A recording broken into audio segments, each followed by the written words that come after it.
Jésus continue de se manifester en arborant un air affligé. En arrivant, il s'est jeté dans mes bras, complètement épuisé et en quête de consolation. Il me partagea une partie de ses souffrances et me dit « Ma fille, le chemin de la croix est parsemé d'étoiles, et pour ceux qui l'empruntent, ces étoiles se changent en soleil très lumineux. Imagine le bonheur éternel de l'âme qui sera entourée de ces soleils. La récompense que je donne à la croix est si grande qu'on ne peut la mesurer. Cela est presque inconcevable pour l'esprit humain, car porter des croix n'a rien d'humain. Tout y est divin.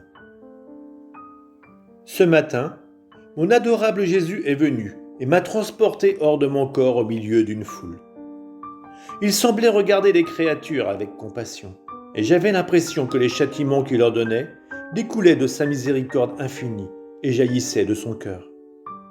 Se tournant vers moi, il me dit « Ma fille, la divinité se nourrit de l'amour pur et réciproque qui unit les trois personnes divines. L'homme, quant à lui, est un produit de cet amour. Il est pour ainsi dire une particule de leur nourriture.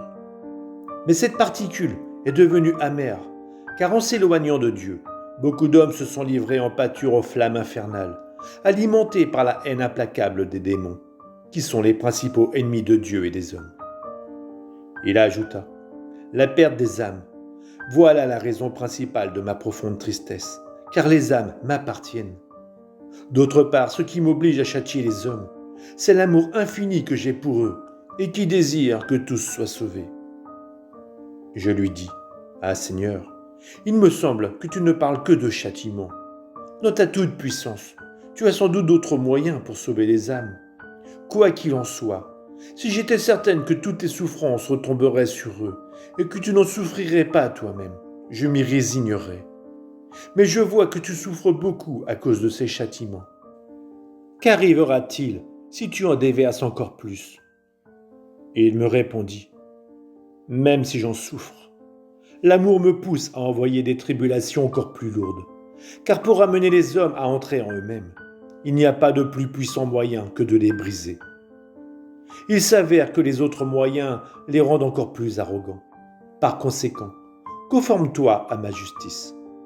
Je vois bien que ton amour pour moi te pousse à refuser de te conformer et que tu n'as pas le cœur de me voir souffrir.